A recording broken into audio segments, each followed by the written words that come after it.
It was a regular day for Loop and Larry when suddenly a cosmic disturbance sent their podcast to a magical land where Loop and Larry became Loopario and Larigi! a land of princesses and geeks and characters who kind of look like other characters because we don't have a budget. So join us for the adventure of a lifetime as we try to make sense of the Super Mario Bros. Movie! In a world filled with intergalactic space battles, metahuman destruction on a global scale, and psychopathic serial hauntings, there's only one team who can make sense of it all. When your world is overrun with rampant pop culture, call Loop and Larry, Guardians of Geek. Oh yeah!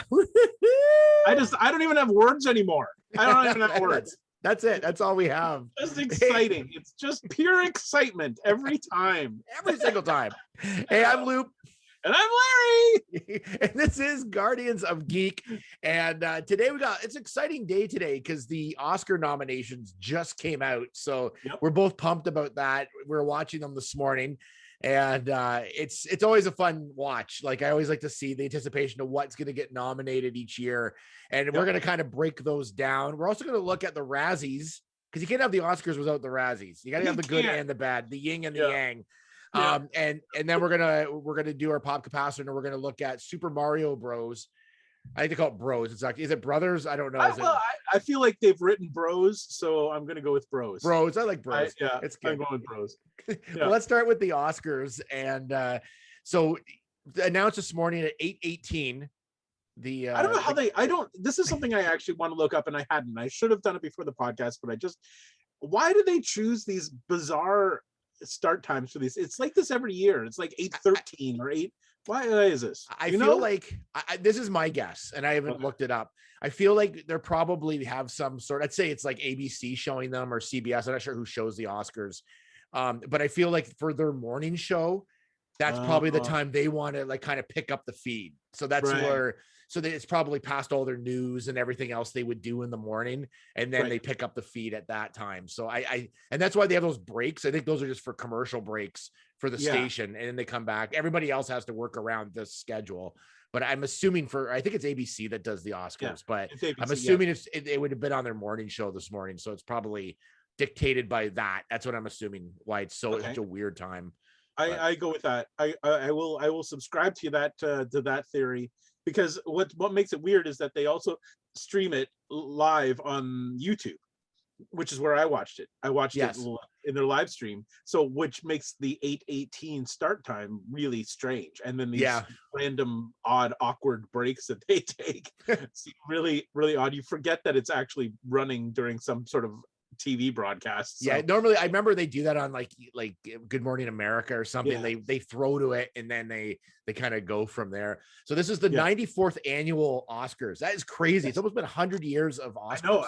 I can't wait for literally the 6 years from now.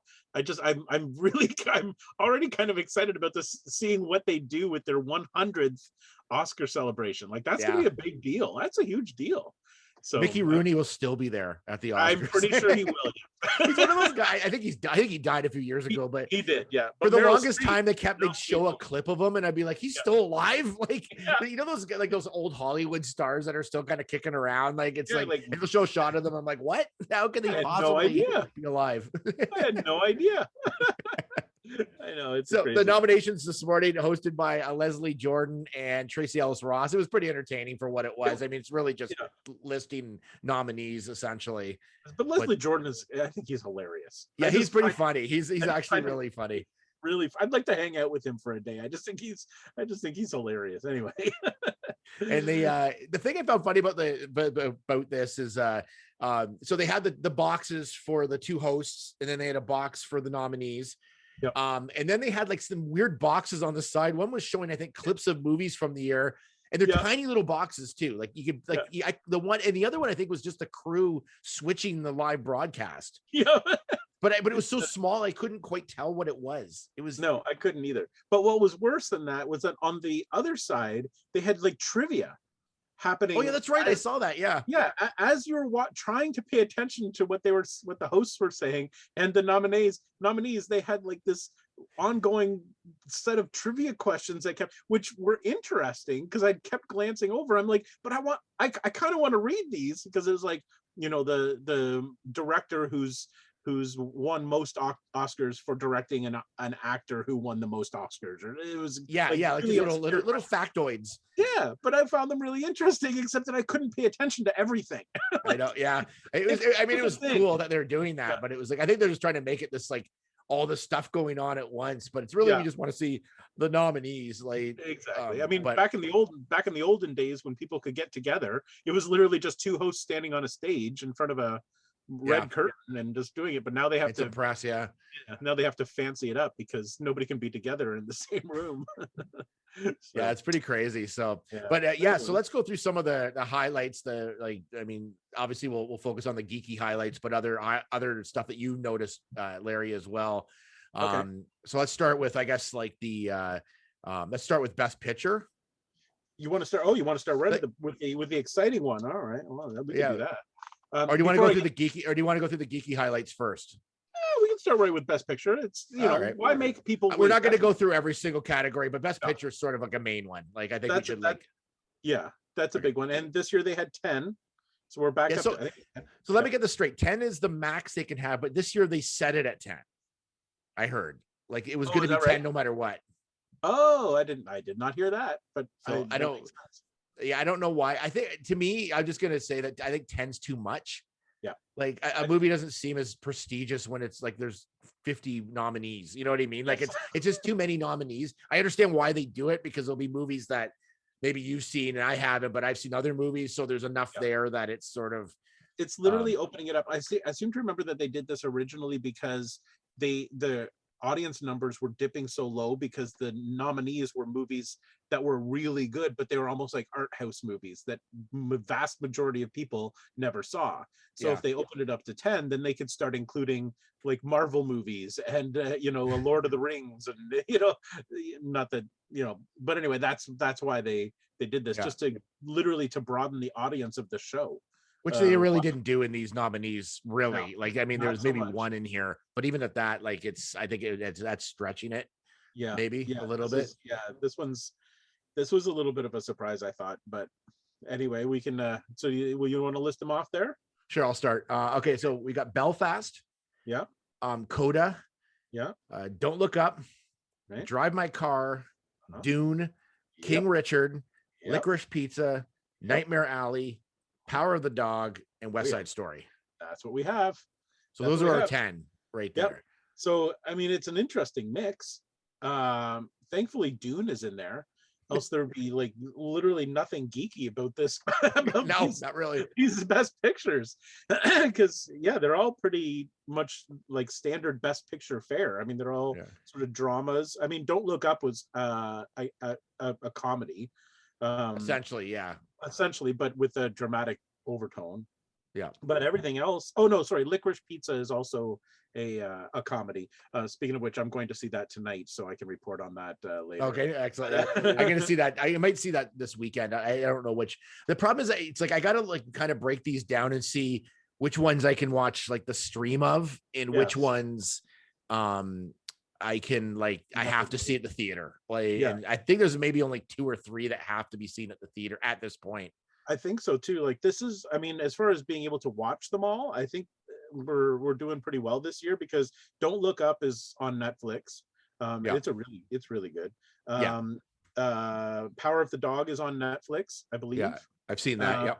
Yep. So that's already there. Belfast, I think you can stream. You might have to pay for it, but it's available. Yeah, I feel like it's like is it on Prime or something? Like I can't remember. I have seen it like to stream or rent or whichever. It might be Prime.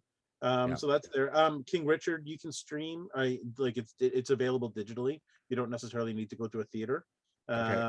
Coda is on Apple Plus. Okay, so Coda, so I Drive My Car might actually be available to rent digitally. I think so too. I feel like it's on like Amazon or something. Like Yeah. or HBO or something. One of these is on HBO, and I can't remember which one it is. Is it Nightmare Alley? No. One of Nightmare them's on Alley. HBO Max or something. Yeah, no, Nightmare Alley that's the Guillermo del Toro movie. Yeah. Yeah, that one. No, that one's in theaters only. But yeah, I don't know that there's any more. I think those are the streaming ones. But there's a good number that you can actually watch this year without having to go to the theater, which is good. Yeah. Because there aren't a lot of these playing in theaters right now. I've heard, I'm kind of like doing some research on West Side Story. I feel like it might be out before the Oscars, but it's not 100% guaranteed. Like, yeah, because I think that's going to go to Disney Plus. I think West Side Story. I think so. Interesting.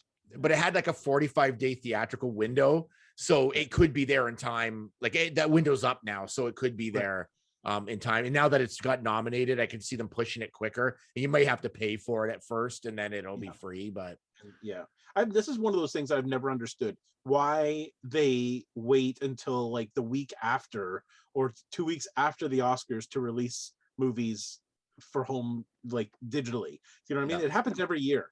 It's like the release date is the week after the Oscars.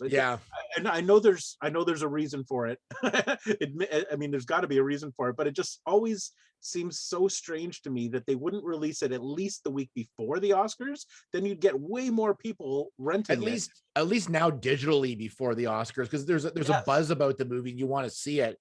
And then because I feel like for DVD they want to do it after so they can put on it like when they know if it won Best Picture or won whatever, and they can put that on the box. But at least digitally, unless it wins Best Picture, I tend to lose interest in a lot of these movies after the Oscars. If you don't, it's like watching horror movies after Halloween. Like sometimes you just like you want to watch it when the going's good. Yep, exactly. So that seems odd, but fortunately, it shouldn't be too much of a struggle to do this. Plus, the Oscars are not till March 27th, and so that gives us a bit of time. Yeah, and it is currently February 8th when we're recording this, so we have like a good solid month or more to pack these in. So, but don't you still feel the pressure to watch them all? I gotta watch them now.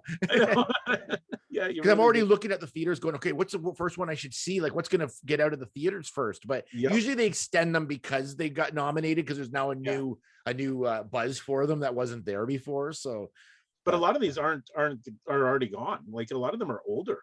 Like King Richard, like I think, a lot of them. I feel like it's going to be a pretty good year for being able to stream most of these things. Yeah, I think so too. That's my hope. Yeah. So not bad. We'll see how it goes. But so I have to say so after this category, obviously the next biggest category is Best Director.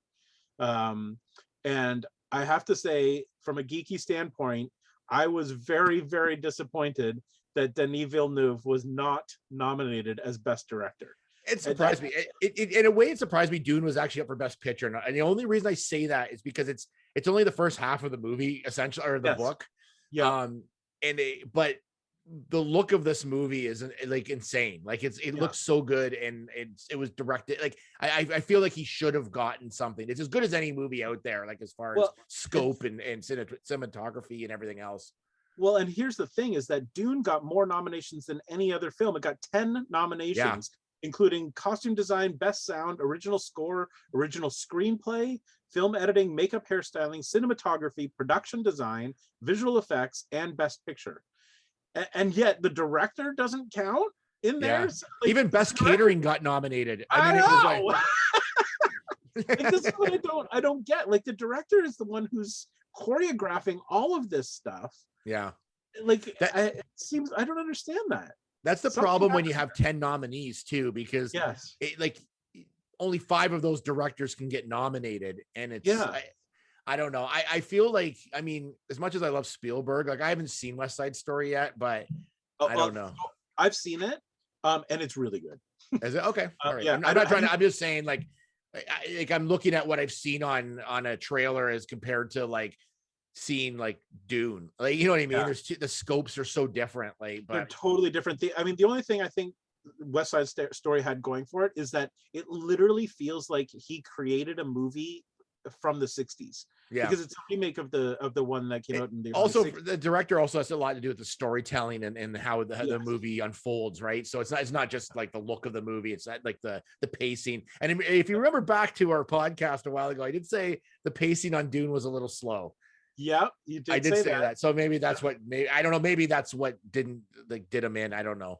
Yeah, I don't know. It's just voted, and who knows why people pick what they pick. So I don't know. And I also know there's a lot of politics that goes into it. Yeah, and also I read somewhere that Spielberg with this nomination is like he's been nominated in 6 decades, different decades. Oh yeah, I guess he could be. Yeah, so it's like that's crazy. That's good for him. Like that's awesome. Yeah. Well, now I kind of hope he wins. Yeah, no, I do too. I don't know why cool. I brought him up as the one director. I'm just trying to look at. I was looking at more scope, but then I convinced myself otherwise. So I don't know. The more I talked about it, so. But the interesting part about the best picture, before we leave this category, is apparently, and I don't know any more details in this, but apparently movie fans get to vote this year for best picture. Wow. Yeah, so there will be, I guess, on the Oscars.org website, you can go and actually vote, but I don't know any more than that. So I don't know whether the fan vote counts towards anything. I would assume it will have to, but I thought that was interesting that they're actually finally opening it up to the normal people. So that, I mean, I don't know. Again, I don't know how much it counts, but I mean, of this list, I feel like Dune is probably going to do pretty well because it's the only one that was sort of like the mass, like the big that everybody sort of saw. Yeah. So having sat on a committee that has awards, a lot of times the fan vote, it does factor in, but it's different ways of doing it. One is that it's an actual like vote. Yeah. And it's never the full, unless it's like a fan vote. Like, the other way it does it too is if there's a tiebreaker, that fan vote might break the tie. So there's different ways of using the fan votes, but I think it's a great way to kind of just get people involved in it and get excited about the Oscars. Well, that's it. Like it's, getting the people back into it because there's, like you said, there are a lot on here that aren't popular films. So if they want people to engage with this broadcast, this is a great way to do it. So, and it's interesting because the theme of this year is Movie Lovers Unite. That's the theme of the Oscars. Oh yeah. So part of that is, we're the fans, we're the movie lovers. So we should be able to, be a part of this broadcast. So I thought that was a neat twist on it. So it'll be interesting to see how they go forward with that. But I'll be voting. Yeah, I definitely will too. Let's go to the actual like geek award, which is visual effects. Yeah, it's really the only one that anything that we like that's in the geek category really is predominantly voted and nominated. Visual effects, Dune, Free Guy. This is the only time Free Guy will ever get nominated. I know, for anything. No Time to Die, Spider-Man, and Shang-Chi. So like that's a complete geek category. Yeah, and it's pretty much what you would expect. I mean, I don't know that there were any snubs or anything that I was like, what? Why didn't that go in there? Maybe Eternals, but like it wasn't pretty cool looking. But story aside, I mean, this is visual effects alone. Like well, can I just take a bit of a side trek here for 1 second because you mentioned Eternals? I meant to talk about this right off the top of the show. We won't dwell on it, but I wanted to say because we had our year-end podcast and we kind of collectively agreed that the Eternals was one of the misses of 2021. So I went back and rewatched it because I was annoyed that it was so that I didn't like it and I thought we missed something. It was way better the second time. And I think that the issue is the first time we didn't know where it was going. So it took a lot of weird detours and you're like, why do you keep going back to, Mesopotamia or where Babylon? Yeah. Why do you keep, because we didn't know where it was going. But now that you know the whole story, if you've seen it, when you go back and rewatch it, you're like, oh, okay, now I understand why they went back and they did. So I actually found it way better and actually like sat through the whole 2.5 hours solidly. And so I just want to put that out. I wasn't like I liked it. Like I liked it. Like I thought it was weaker of the Marvel movies because there was just too much going on in it. That was my only part of it. And I did say though, if when they show up in another movie, we're gonna geek out about it. So it's like I mean, but I still thought I thought it was interesting. I enjoyed it when I watched it. Like I mean, in comparison to the other ones, I didn't think it was as good, but that was Ben. Ben's the one that like hated it so That's much. true. He literally couldn't stand it. No, I'm joking. No, he literally almost walked out. But I just wanted to put that out. He was there so that, angered by it. It was no, like, but on second viewing, it's infinitely better. It's eternally better. okay, all right. No, no. And the podcast is done. We are out of here. See you next week. Goodbye. Okay, we So can go back to the Oscars now. Sorry, I just needed to. Okay, so visual effects. Yeah, I mean, I think Dune will take visual effects no matter what in this category. But it's cool to see like No Time to Die and Spider-Man and Shang-Chi in there. And Free Guy was great looking. It was a cool looking movie. Like, yeah, but it looked. I mean, so what I like about the special effects categories are the movies where you don't realize how many special effects there were. Like, No Time to Die actually surprised me because it looks like it's all physical. Like it looks like they're in these locations, they're doing these stunts, I'm like, what part of this were, I would love to see it behind the scenes now, because I don't know what they're referring to. They did such a good job with their visual effects that I'm sure there's a lot of stuff that was taken, like harnesses and things taken out. Oh, probably. I mean, like, I don't even know if they were in those locations. Now I don't know what was going on. I don't know what to believe anymore. I know. The whole world's been turned upside down. Yeah. But I like that sort of thing. And so that's why I liked Dune in this category. I mean, obviously Dune's on a different planet and whatever, but the special effects were integrated so beautifully that it looked like that they were actually where they were and what they were doing. And look, but like Free Guy was like just obviously CG. Like, I mean, like it was like it was just there and it fit, like it worked for the movie, but I just it's very video game looking, and it had a lot of stuff happening. It was still cool visual effects wise, like it was, but I prefer a movie that I don't even know that the special effects are there, because I just thought that was cool. So it's the No Time to Die surprised me. That one, it kind of did me too, but it was like, I mean, you don't know what goes into these movies, but it was pretty cool looking. I would say, like in my opinion, is like Dune first, then Shang-Chi, then probably maybe Spider-Man, then Free Guy, then No Time to Die would probably be my order. But that's what I would I would think so too.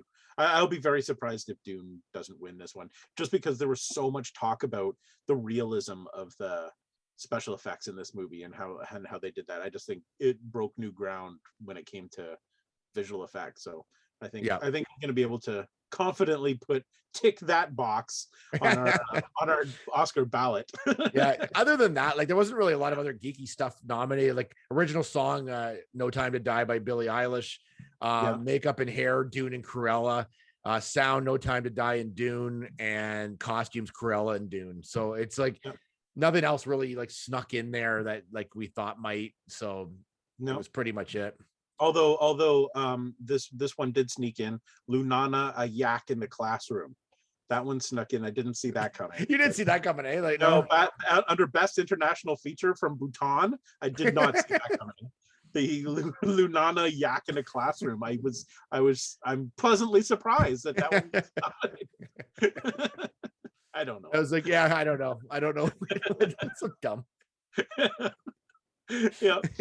So, but other than that, I mean, I'm gonna look forward to watching these ones, because there are a lot of, like, I know you've seen Power of the Dog. I really want to see Power of the Dog. I've been kind of excited to see that one. So I think it's a pretty solid list, and I'm actually more excited about it this year than I have been for the past couple years, because I feel like things are getting back to normal-ish, and this feels like we can maybe go to the theater and see some of these movies, and I just it's good. It feels good again. No, I'm excited about it. It'll be awesome when I finally watch the 10 and get ready to watch the Oscars on March 27th. Like, I'm all set. So the day before the Oscars, they had the Golden Raspberries, otherwise known as the Razzies, were announced. They always do it the day before, and they always give them out the day before the Oscars. So and this is the worst in film, and it's always done in like sort of a cheeky way, like they change the categories kind of every year there's like a new category to fit some sort of movie that doesn't fit into the other categories or an actor or whatever. And here's some of my like the worst pictures this year were Diana the Musical. I didn't even know that was a thing. I watched the trailer for it. I think it's live on stage if I'm watching the right trailer, like okay. it's Netflix. Okay. So it's it's an actual musical, and it's kind of like what's the one the musical that they Hamilton. Hamilton. It was kind of shot like that. Okay. Then Infinite. Right. Okay. Karen. I don't know. Space Jam. I didn't see Space Jam. Yeah, I didn't see it. Apparently, my son went with his friends, and they're teenagers, and they kind of liked it. But yeah, I mean, and then The Woman in the Window is the 5th one for worst first picture of the year. Yeah. Nope. So see, these ones I don't feel like I need to rush to see before the Razzies happen. But but here's the funny thing about this year's Razzies. They created a new category. I love this. Specifically for Bruce Willis. And it's called Worst Performance by Bruce Willis in a 2021 movie.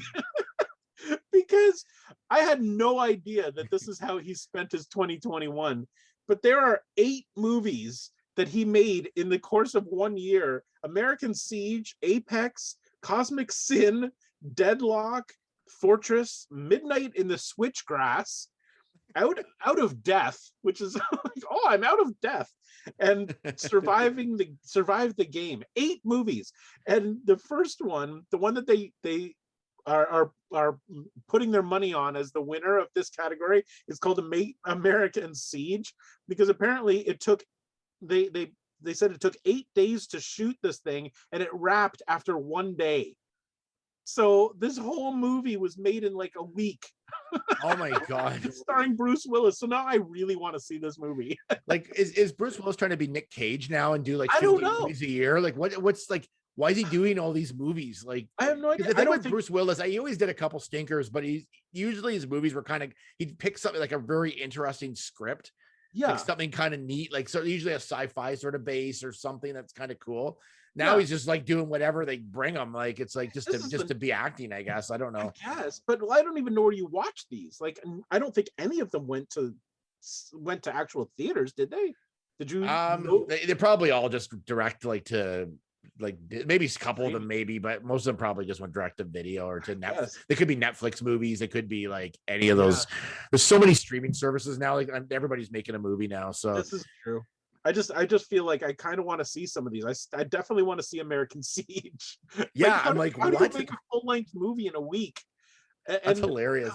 Like, Bruce Willis is cool. I like Bruce Willis. He had such a massive career. I would be so ashamed to be. He was just in that one a few years ago, like the sequel to the M. Night Shyamalan one. Oh, Glass. Yeah, he was just in that. Like that was only like 3 years ago or something. That's right. Like, yeah. I don't know. I don't know what's going on with Bruce Willis, but now he's got his own special category at the Razzies. I see a dead career. Yeah. Yep. I don't know. I like Bruce Willis. I always like Bruce Willis, but yeah. So the only other thing I wanted to mention about the Razzies is just the way they, like you said, they do this sort of tongue in cheek. One of the categories is called the worst screen couple. And I don't know any, like, I don't know, well, I know, I guess some of these. So one of them is LeBron James and any Warner cartoon character or Time Warner product he dribbles on. That's from Space Jam. Another one is Jared Leto and either his 17-pound latex face, his geeky clothes, or his ridiculous accent in the House of Gucci. I love that. That's hilarious. I love how they pick apart things. My favorite ones of this, and it's something that bugged me. I've never seen this movie, but the previews drove me nuts. Is Ben Platt for Dear Evan Hansen. Yes. Every time I like, that guy is so irritating. Like I don't know what it is about him. Like I'm sure he's a nice guy, but like that, whatever that play is or that musical just looks obnoxious. Like especially that movie did. Like you're 28 or 29, like you're not like in high school, and you don't look like you are. Like no. Like But find someone that's the age of the person that's supposed to be like. yes. So he's also nominated in worst screen couple, and his nomination says Ben Platt and any other character who acts like Ben Platt singing 24/7 is normal. Why would anybody think that it's normal to sing that much? It's so ridiculous. And Oh, poor Amy Adams, she's like for Woman in the Window and Dear Evan Hansen, so she's in 2 movies. I like her a lot too. I do like too. Sometimes you're just sometimes you're just getting some not great movies. Like Yeah, you got to pay the bills, right? but Evan Hansen was like heavily promoted. Like it was, and that's a huge Broadway show. Like I just think I don't know if people were ready for it. It looked bad. Like it just didn't look great. It didn't transfer well to film. Let's put it that way. And speaking of not transferring well to film, our our pop capacitor's coming up. Yeah.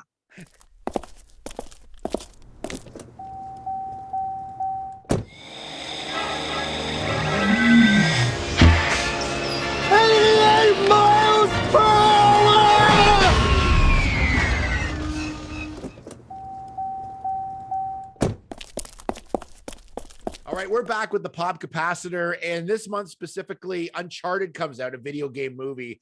So that kind of inspired us to go back and look at the very first full-length feature video game movie, which is Super Mario Brothers, or Bros, as we like to call it, one or the other. I don't Super think Mario Bros sounds cooler, I guess. It's about the only thing about this movie that sounds cool. It really is. So this movie is from 1993, starring Bob Hoskins, John Leguizamo, Samantha Mathis as Daisy. So Hoskins played Mario, John Leguizamo played Luigi, Mathis played Daisy, and Dennis Hopper, of all people, I was surprised to see him in this, was President Koopa. And so it tanked at the box office, by the way. So we'll go in knowing that. I found this really interesting. Dustin Hoffman expressed interest at one point of being in this. What? But the person that created Mario didn't think he was right for the role. Danny DeVito was offered the role of Mario and to direct it. Who would have actually been pretty good. I thought he would have been a good choice. He would have been, and probably it would have been a better movie. Schwarzenegger and Michael Keaton both approached to play Koopa. And Tom Hanks was considered for the role of Luigi, but he had a string of box office failures at that time, so they didn't consider him. But so I'm like, he probably saw this one as like another box office failure. I'm like, nope. Yeah, I'm not doing this. However, I think Tom Hanks would have made a better Luigi because he's the right height and the right age. yeah, especially for that. I'm going to give my 1-sentence plot like I like to do.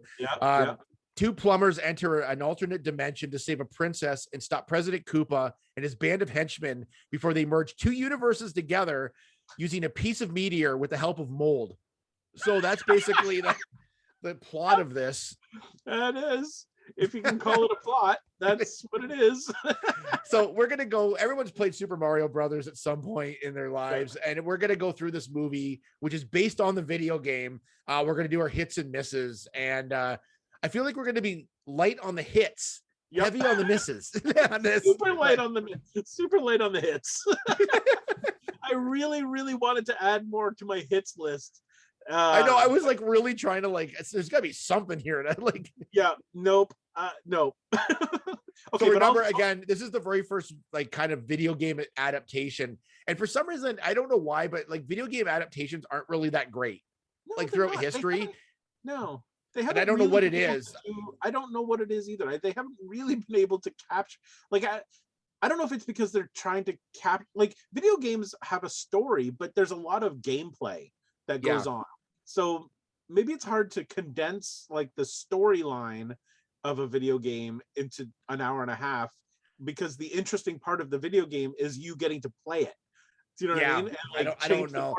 I don't know what it. But for whatever, and at this time too, I don't know if the special effects were there to pull off kind of. But then I've seen movies that have great special effects, but there's no story, so I don't know.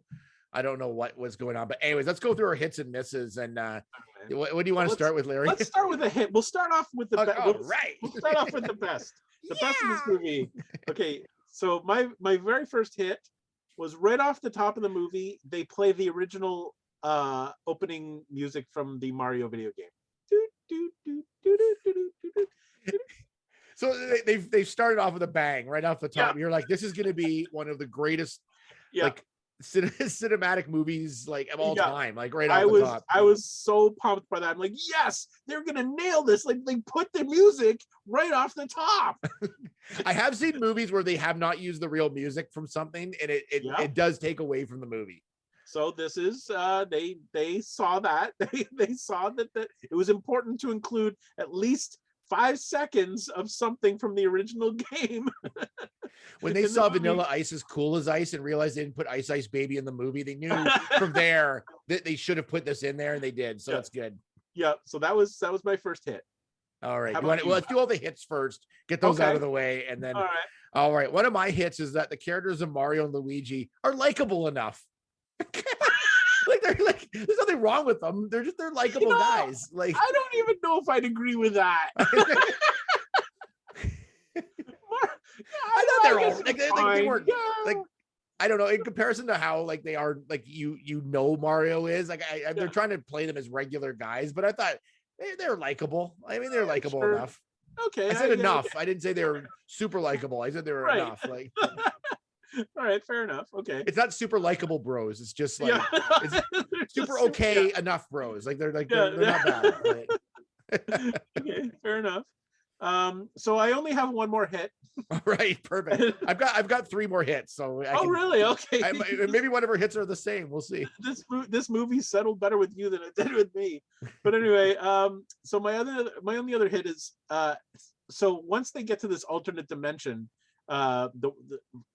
anyway, once they get there, of course, because it's an alternate dimension and it's strange and odd, the vehicles that they use in this dimension, like the police cars and all the cars, are all like jacked up with like odd bits of pipe and things. And I kind of thought that the cars looked cool because they kind of reminded me of Mad Max, like the road warrior, kind of look like Road Warrior cars.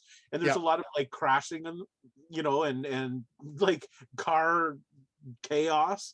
I was like, okay, the cars are kind of cool. They kind of look like Road Warrior cars. I kind of enjoy watching the cars. That was it. That's it. I'm gonna rapid fire these hits here. Okay. See what you think. All right. I thought, you know what, they may have scooped Marvel in this movie. It was one of the first movies to use the multiverse. There was a second universe. Okay. Fair enough. They used the snap effect from Thanos because there's parts where they all like turned into dust. Yeah. So they kind of scooped them on that, and there was a post-credit scene. Oh yes, so they scooped. I think they scooped Marvel on this. I feel like they were like the guide movie for all Marvel movies going forward. They're the template which all Marvel movies have based themselves on now. I totally think you're right. Wow. Now I'm gonna have to stretch it here, but I thought that was interesting. I feel like I'm gonna have to go back and rewatch this for Marvel Easter eggs that I didn't notice the first time around. It's the kind of things I, as a film lover, I notice. Yeah. Apparently, I don't love films enough to notice anything in this movie. Like in the Oscars, they had the of the nominations day, they had the film enthusiast they talked to. Professional film enthusiast. Yeah, how do you become a film enthusiast? But this is how, because you catch these little things, like these little Marvel nuggets that I caught in this. So you are well on your way to becoming a professional film enthusiast, apparently. I am. I'm halfway there already. Here's another hit from this movie. Dennis Hopper looked like he was having a good time. And he was also collecting a paycheck. So I thought that was good. He's having a good time while collecting a paycheck. So good for Dennis Hopper. Yep, good for. I don't know how good, but maybe good. I know he looked like he was having fun doing this. I don't know if he totally enjoyed it, but I think he was having fun. Either that or he was actually acting. I don't know. I don't know what he was doing in this. But the paycheck thing, yes, I do believe he was paid for this. Yeah. I think it's good when actors get paid. Yeah, that's a hit in any movie. This one's a hit and a miss. Okay, this one couldn't just be just a hit. No, I love that they used "Walk the Dinosaur" at one point. The song "Walk the Dinosaur" because I do love that song, but it wasn't the original artist, so I got to give it a miss. It's like we had it and then we lost it. It was. That actually led into one of my misses about how they were in this alternate universe but using song. Okay, no, I'm getting ahead of myself. Well, let's wait on that one. But yes, I found that very odd. Like, if you're gonna license a song, why not just license Yeah. the song? This movie was like, I think it cost like between 42 and 48 million. I think they can afford Walk the Dinosaur by Was Not Was. I know. I would think that would be something they could just grab. Like, I don't know why they Yeah. had another artist doing it. Like, it I didn't don't make know. any sense to me. Why did they need somebody different doing it? Because I think it was the director's cousin's son who had Yes. a band who yeah, I think that's what it was. Oh, God. All right. Well, let's head into these misses. Oh, that was it? That was all your hits? That was it. I was enjoying your hits. That was a hit that transitioned into a miss. Okay. And now the rest of the next Opening 3 the door hours for all the other misses. The next floodgate of 3 misses. hours we're going to be talking about misses. This is We may have some of the same ones. Some of these will overlap probably. So it's quite possible. It's quite possible. All right. So am I starting on this one? yeah, go ahead. Okay. So right off the top, Luigi was like terribly cast. I really like John Leguizamo. I like him as an actor. I like him too. He's great. He was, first of all, like you know what Luigi and Mario look like. They're brothers, and they're like probably within a couple of years in difference in age.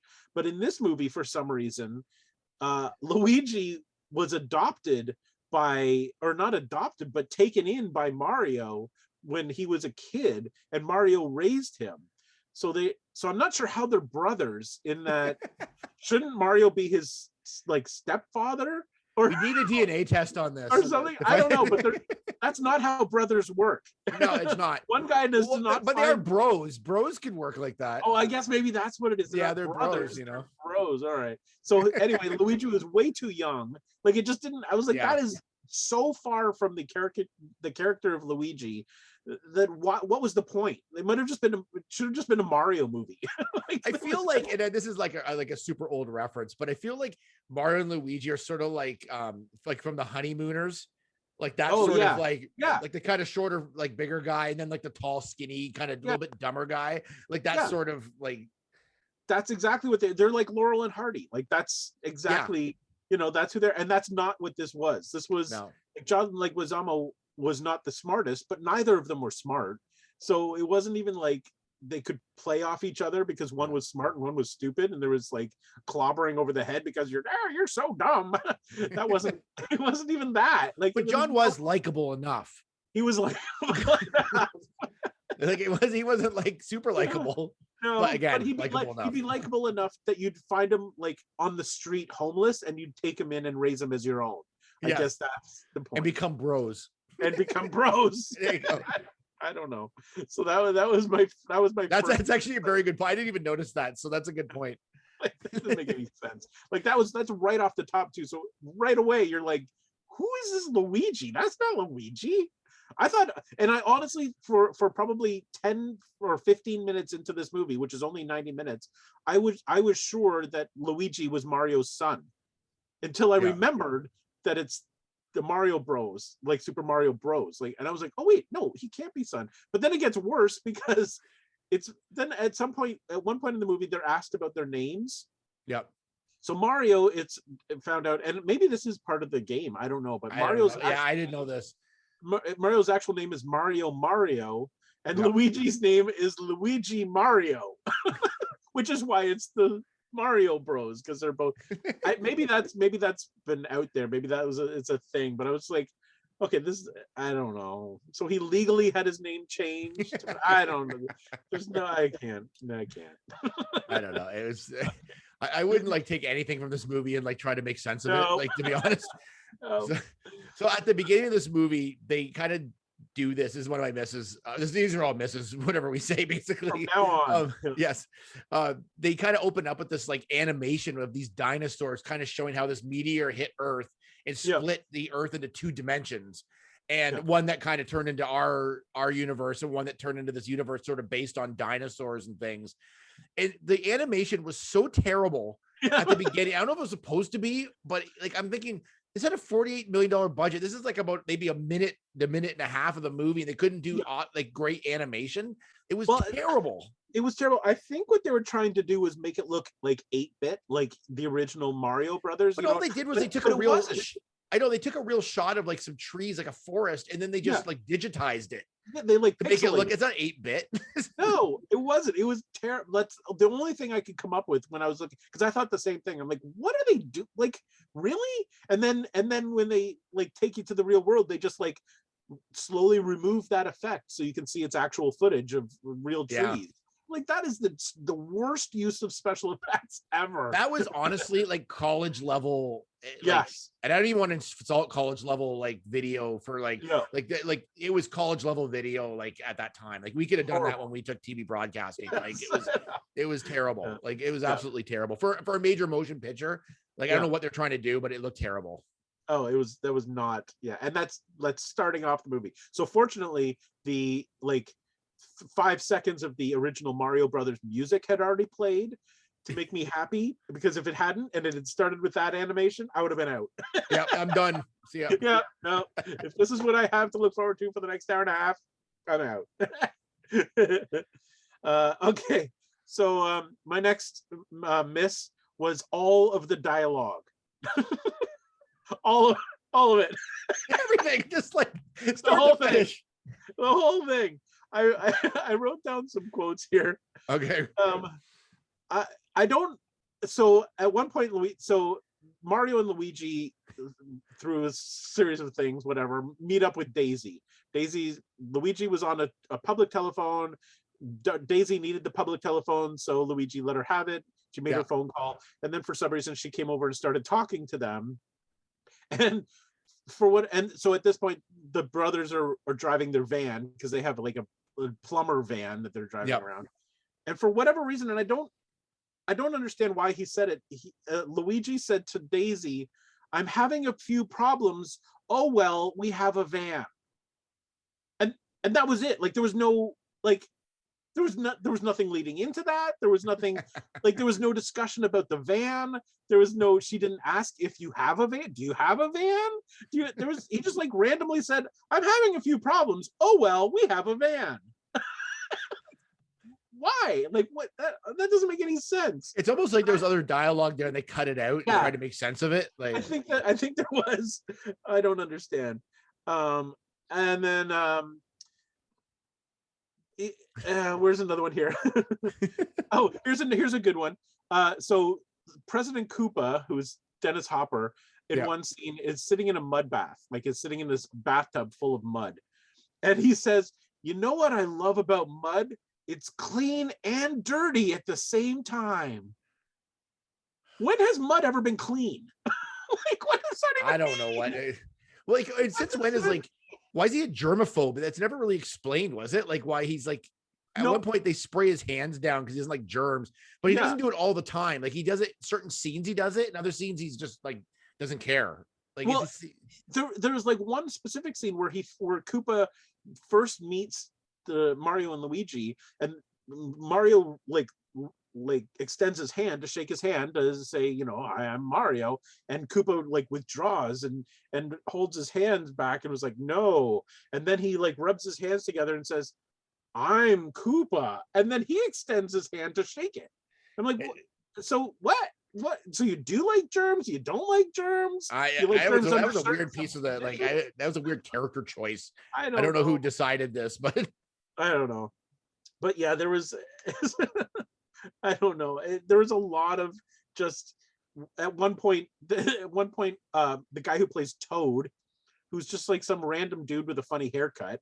Like Toad is literally a mushroom, like a thing that looks like a mushroom. This is just a guy. I'm like, they didn't even try. Anyway, he was like, Koopa was coming up and this guy had been put in jail, and Toad is mad and he hates Koopa, and he says to Koopa, "And you, Koopa, you're a lousy leader." That was the worst you could do? You're a lousy leader? That's terrible. I know, it was terrible. Like, I don't know who this was supposed to be for, to be honest, but I honestly don't know. But I don't know who approved the script, who said, "Yes, this writing is very good. We should continue with this movie." I don't know. Perfect. It just going on like that. It just kept like, it's just the dialogue was just so cringy. But it was cringy to the point of not even being like funny, because it was just like What? It was annoying. I've got two. I'm gonna do back to back because they sort of go together. Okay. I think this is a classic example of a movie that has a bunch of source material and then they don't use it. Okay. Like, so you've got this like world of Mario, which is colorful, fun. You know, it's got like there's dangerous elements to it, but it's got like a video game sort of feel to it. Yes. They threw all that out the window. They didn't use No. any of that. They tried to come up with their own sort of backstory. They came up with like things that just didn't make sense. It didn't feel like Mario at all at any point until at the end when they put on the outfits. It was like the only time I felt like it felt like Mario at all. Like it just maybe, and even the outfits weren't exactly Mario. Like you can see them here. Like they're just like green and like they're not even. So that leads me into this. Every character in this movie was annoying.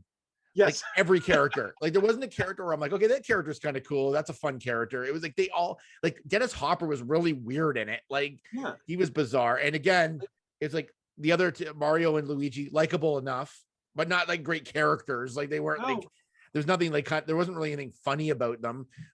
Toad, like you were saying, like was just irritating.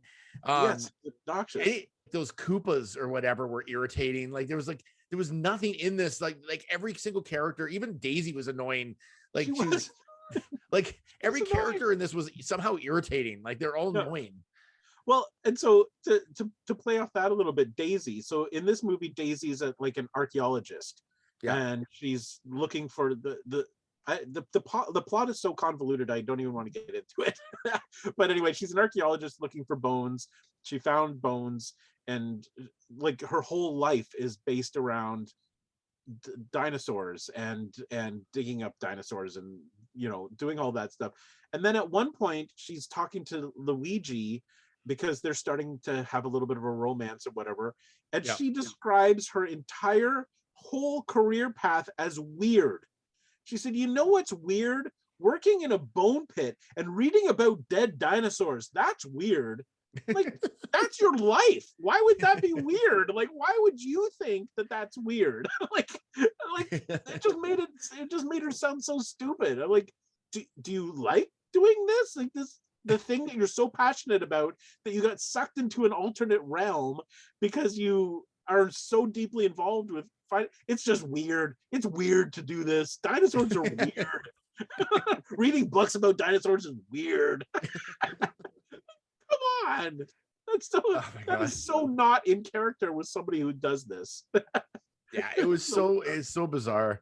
Oh my god. What else you got? Oh, I got a bunch, man. It's okay. Here's another one. The dystopian take on society. So I don't know why all late 80s and early 90s movies love a dystopian sort of like background. So they have like Total Recall. I wrote a couple down. RoboCop, Demolition Man. It's this punk aesthetic. Like it's this like where everybody's sort of like a kind of a punk. Like and Trauma likes to do this as well in the Trauma movies. Like this sort of like these people that don't care and they're just like it's dirty looking. It's like this dark. It's kind of gross. There's nothing about it that's even slightly appealing, which is totally opposite than Mario. Like behind me, like it's kind of like the world, like our world's dark enough as it is. Like, do we need this? Like this, it didn't add anything to it. I didn't think it like. I'd rather have seen like kind of a wacky world, like where they're like, oh my god, this is totally different than our world, rather than just like the east side of New York or whatever. Like, you know what I mean? Like Hell's Kitchen, essentially. So I didn't even realize initially that they had been sucked into an alternate dimension. I literally thought that they were like on the Lower East Side. Like I thought it was just like the bad part of town that they were in. Yeah, that's what it seemed like. Yeah, because the real world part of this, like before they were sucked in, the real world wasn't even that great because there were gangsters and mobsters who were threatening to like kill this girl because they were digging in their, construction zone. So it wasn't even like real world was a pleasant place, and then they left that into this like really fancy, like fun-filled wacky place. It got even darker. I'm like, okay, there's nothing about this planet that's worth living on. Like, why don't they just move to like Australia or something? Like, there's like it was dark, and then it got even darker. Yeah, I would have rather they be the fish out of water, where they were like they got there and like the world was like this like happy place with all these like there's still the bad things that happened, but like the but the people were generally like kind of like almost cartoon characters, right? Like they, all dressed in like bright colors or something, like, but like there was no imagination put into it. Like that's like the trope they just every movie of that time period went to, is this sort of punk sort of like we don't care society. Like I don't know why that was, but it did not help this movie out at all. It made it actually kind of like weird and gross and like uncomfortable to watch. It did. But then the other part of that is that the alternate universe had way better technology than ours did. Like the tech that they were using, like they had. So this leads into one of my misses. So President Koopa. So to explain this, the people on this alternate side of the world were actually dinosaurs that had evolved to look like human beings, but they were really still dinosaurs. I don't know why they did that, which is still confusing. Okay. Yeah, I have no idea. So that way they could get the actors to look like they didn't have to spend time in makeup and everything. But anyway, so Koopa had this device that evolved people or devolved them, to depending on what he wanted them to do. So he could put them in this machine and hit devolve, and they become like these lizard creatures. They're called what are they called? Those were the Goombas. Goombas, yeah. So they became the Goombas, like the goons for him, or he could hit evolve and make somebody smarter. First of all, why would the president want to make somebody smarter than he is? But regardless. So anyway, this dystopian universe, it's all like dark and like full of garbage and has super high tech capabilities. Like how is this? So technically this world is better functioning than ours if they have the brain power and the machines scientists and the engineers who work there who could come up with this technology that we don't even have. But anyway, so then that this device leads me into one of my other misses. Oh God. Why is it whenever in the movies, whenever somebody is made smarter, they have to come out of the device that makes them smarter and say E = MC squared or some mathematical phrase? Like, why would that be the first thing that everybody it started in with the Wizard of Oz when the lion got his diploma. Right, yes. And that's the first thing he says is like E = MC squared or something along those lines, some mathematics. So the same thing happened in this movie. He made two of his cousins who were like terrible characters and stupid. He put them in the machine and evolved them to make them smarter. And the first thing that this guy does is comes out and says E = MC squared. Well, that doesn't make you smarter. I mean, that doesn't mean you're smarter, especially if you deliver it like a dolt.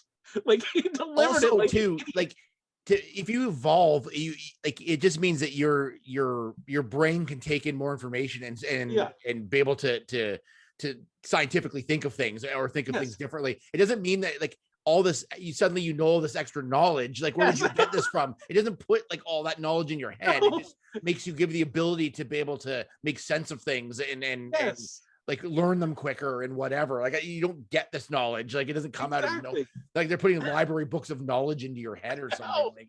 But it seems to be, again, it's this trope that a trope that you're talking. Like it's a thing that is an ongoing gag in Hollywood movies. Especially at that time. So they become smarter.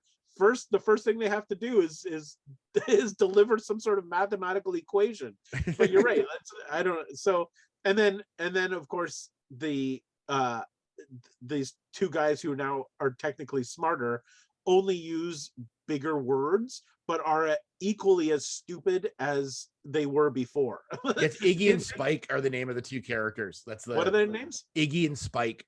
Right. Yes. Those were the two henchmen. Yeah. I know they didn't get any smarter, like as far as henchmen's concerned. They would say like, we should continue on our quest to find this instead of saying, let's go over here. So they would just use like a bigger word, but they would still be stupid. It was just so obnoxious. Like, it was, those characters were terrible. Like they're terrible characters. Didn't make any sense. That did not make any sense to me at all. Like just stop making people smarter that way. Yes. Because it's always, I don't know.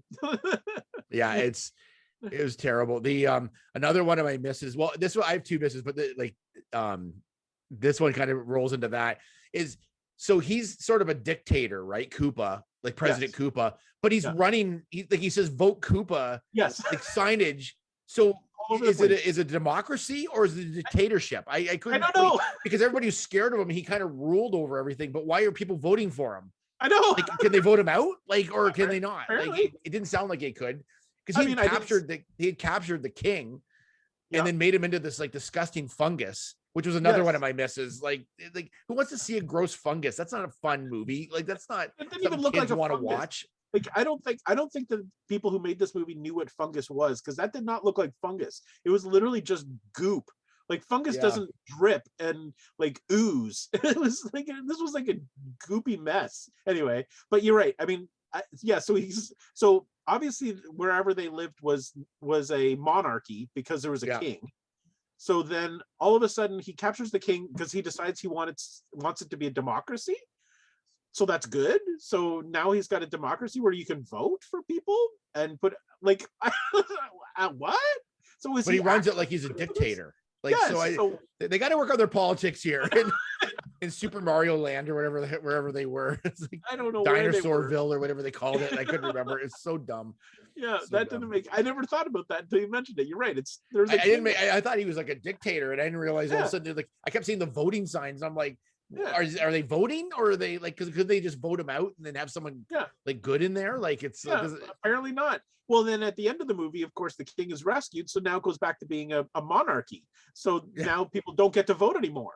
So now people are probably like, whoa, wait a minute. We was a democracy. We had an opportunity here. Why do we not evolve? We should only put in the evolve machine. So dumb. I don't understand it. Okay, so anyway, so here's another one of mine. Okay. So talking all about this world that they live in was based on dinosaurs because the world was split.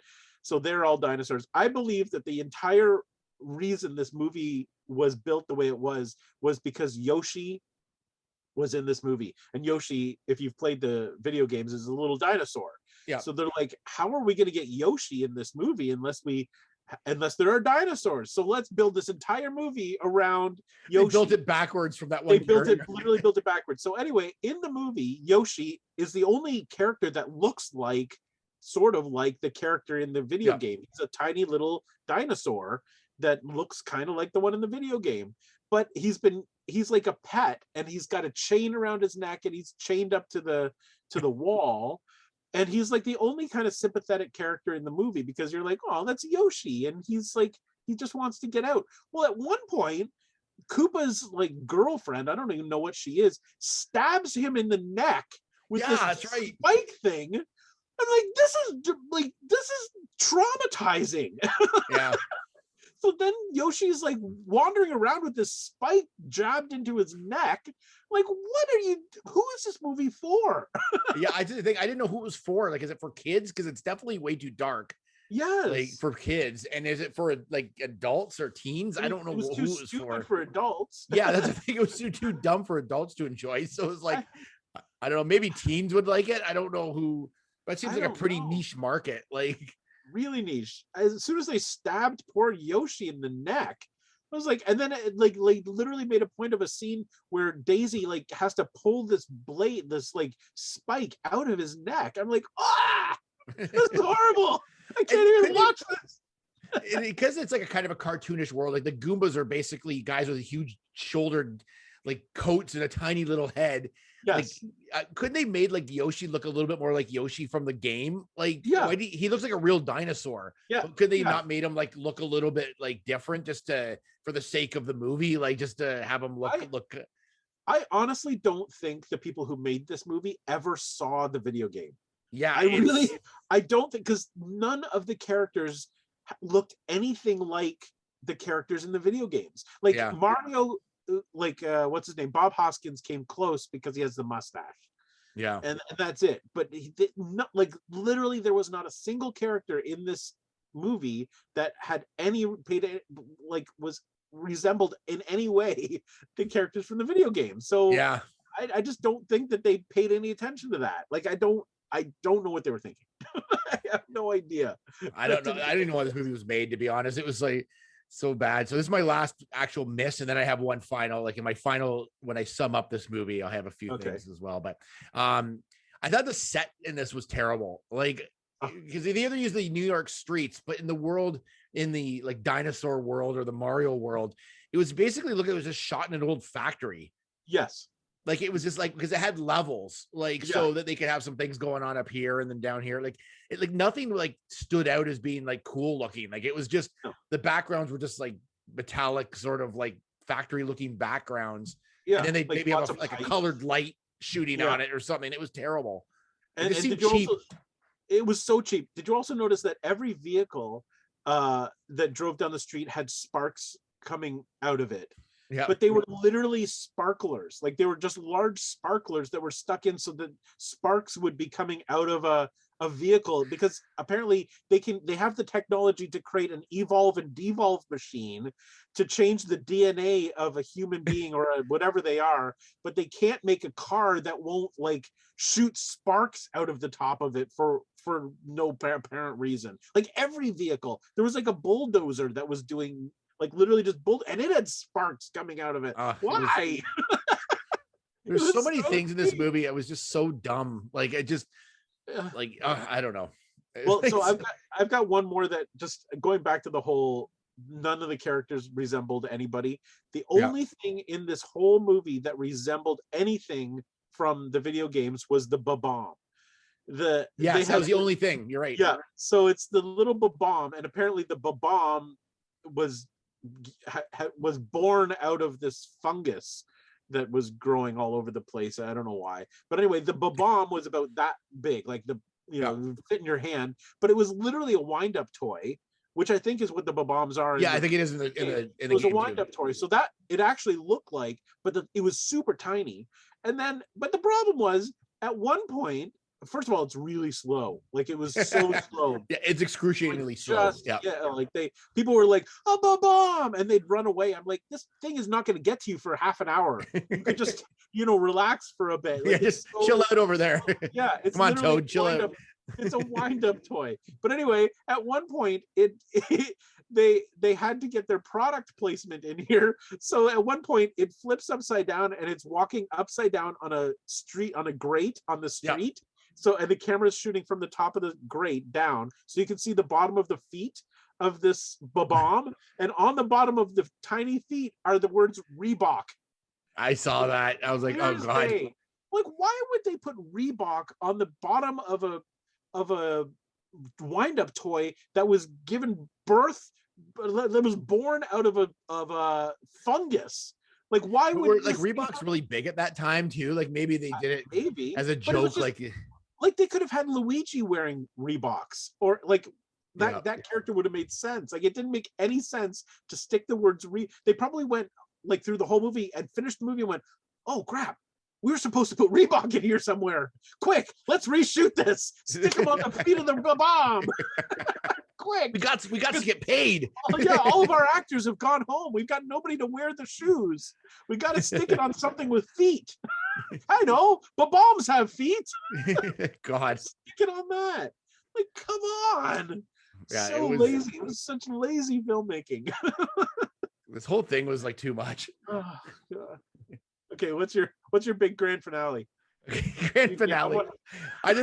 So to sum up, I'm going to sum up this movie. All right. Wait, are we gonna talk about the post-credit scene? Oh yeah, you can talk about that. Just do it now. Okay, so I don't know why I stayed through the whole credits. Like I as soon as the credits went, I was like, boom, I'm out. Yeah, and I don't know why I did. I don't know why, but anyway, I watched the whole credits, and then surprisingly, there was a post-credit scene at the end of the movie, and it was the Koopa cousins, those two, what's Itchy and Scratchy? Iggy and Spike. Itchy and Scratchy. Iggy and Spike. Yeah, who are sitting in their apartment for some reason, and then there were these two guys. It was so inappropriate. I feel like there's Japanese like businessmen or something. There were two Japanese businessmen who, for some reason, approached them to do a video game about them, and they said, well, what should we call it? and they look at each other and they say, "The Super Koopa Brothers," and that's the end of the clip. Is that a game? Like, that end up being a game or something? Is it? Or I've never heard of it. I don't know. I don't know why it wasn't funny. I don't know what it was supposed to be. I feel like they were trying to set it up for a sequel. Okay. Like, I feel like maybe the next movie would have been about these, because these were the two kookiest guys in the movie. We could have a spin-off where these two guys are just being kookier, and then we'll just call it the Koopa Bro, Super Koopas. I don't. There is a character called Super Koopa, but I don't know that there are two of them. I don't. It was just such a dumb, and like to make you wait through the credits to watch this thing. I was like, come on. And to think one of them's I think one of them's an Oscar winner now. Really? What's it? The one of them, didn't he make that documentary about dolphins or something? Oh yes. I can't remember what his name is off the top of my head. You're right. I think you're right. Yeah, none of the people in this movie ever discuss this movie. I'm sure. Ever. Oh, I'm sure this is something that they never talk about, like. No, this is just bad. Okay, you can go ahead and sum it up now. Okay, so I will say this movie, like as we usually do with the pop capacitor, we decide whether we think it stood the test of time. I don't think this did, other than being the first movie to be based on a video game. I don't know what it really did or why it needed to be made, especially in the way it did. They tried, but this movie was terrible. It was terrible, too complicated, too much happening. They had the meteor and the stone, which we haven't even really talked about because it's not worth it. The head shrinking of the Goombas, the de-evolution machine, the wall they have to jump through to get into the other world, the fungus, the women they just kept in a room for whatever reason, the jumping shoes, like the list goes on and on and on. There's like nothing redeemable about this movie.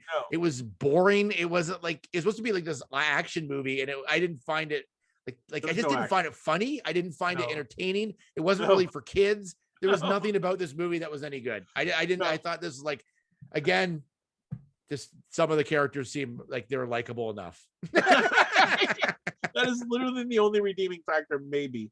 Yeah, I don't think that this movie stands the test of time. I don't think this movie stood the test of its own time. I don't think. Well, that's why it bombed. It just wasn't interesting. Like, this is yet. I think it has like 28% on Rotten Tomatoes, doesn't it? Oh, I didn't even look. I'm pretty sure the Rotten Tomatoes score is 28%. I could be wrong. They're pretty much. Apparently, I read somewhere this is supposed to be like a cult classic now, and I'm like, there's no way. Like, now I feel like this is the kind of movie though. If you were at the right age in 1993 and saw it in the theater, you probably think this was pretty cool, and then grew up with it, you'd be like, this movie is so fun. It's like such a fun romp through my childhood memories. But you have to have grown up with it, and you have to have like enjoyed it through your whole life, because you cannot jump into this movie and enjoy it at all. I don't think you can. Because I've seen some pretty bad movies of that time period, but like this one's just so complicated. It just, I don't know. I just think the whole dystopian thing just took the fun out of it. Yes. And it weighed down the movie to the point where I just didn't care. Like it just not good. I was looking up. It got 28% on Rotten Tomatoes, but it got 29% audience score with over 100,000 ratings. So the audience, that's really low. Yeah, the audience liked it more than the critics did. So there's something. There you go. Yeah, by percent. Yeah. My only other thing with this movie that made me hate it so much was that Dennis Hopper took the role. Because Dennis Hopper, I mean, like God, he's like iconic. You know, I mean, he's iconic, and then to take this role, I was just. I mean, I guess this gives you a little bit of insight into what Bruce Willis is doing now. Yeah, if this had to come out now, Bruce Willis would have been that role. Yeah, I feel like this is one. That'd be actually a perfect Nick Cage character. Actually, yeah, that would have been cool. I could have bought it more with Nick Cage. Yeah, in there. I just was like Dennis Hopper. I mean. I actually looked up the girl in it too. She's been in a bunch of stuff like Pump Up the Volume, and like she. Oh really? But she was actually in. I don't know if you watched the Strain, like the show The Strain. No, but about the vampires. Like she was like the mayor of the city or the counselor or whatever in that show. Really? And that's really recent. Like that came out a few years ago. So she's still acting and still doing stuff. But well, the woman, the actor who plays Dennis Hopper's like Koopa's girlfriend or wife or what, I don't even know what she was. She was. I don't know what she Potter. Was actually. I have no idea. She was in the Harry Potter movies. Was she? Yeah, she was the Dursley mother. Like she was the mother of the Dursley family. So she's still a prominent actress. Like she's doing, just like. I'm sure all actors have these movies in their repertoire. Oh yeah, they all do. They all have something where they look back and go, "Oh my God, like I can't believe I was on Facts of Life." You know what I mean? Like it's like the one thing I think you summed up this movie is when you describe that woman and go, "I don't know what she was." Like that's the movie. Like I don't know what happened. I don't know. Now I think about that character, I forgot about her, and I don't know what she was in the movie. I don't know what like her relationship was or who she was. I know she turned into a skeleton at the end. That's all I know. Yeah, but she also like sort of tried to rescue Daisy right at the end. So I don't know if she was turning on Koopa or like literally. I don't know. I don't know anything about I don't know anything about this movie. It's making me angry just talking about it. So bad. Seriously, I'm just angered now. I don't know. I don't know why. So, I don't know. Anyways, I'm gonna shut this down right now. Yes, it's like, thank you so much for watching this. If you like this movie, please send us a message. You can maybe try to convince us that it was good. Like maybe again, like Larry was saying, maybe it's a time thing. Like when you saw it, how old you were. I don't know. But check us out. I just put up the socials now. That's where you can reach us. And we'll see you next time on Guardians of Geek. And our next show will be our 50th. Our 50th, and we've got something really, really special planned.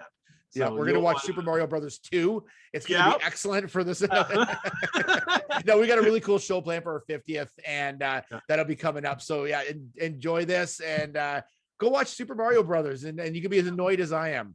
That would be great. We'll see you next time. Bye-bye.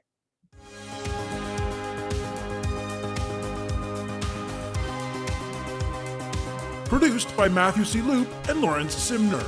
A Loop and Larry production. Bueller. He likes it. Hey, Mikey. Bueller. Bad news. Fog is getting thicker. And Leon's getting larger. Inconceivable. Brian's right. It's an elf. Wax on. Does Barry Manilow know that you raid his wardrobe? Oh, Captain, my captain. Life moves pretty fast. You don't stop and look around once in a while, you could miss it. Wax off.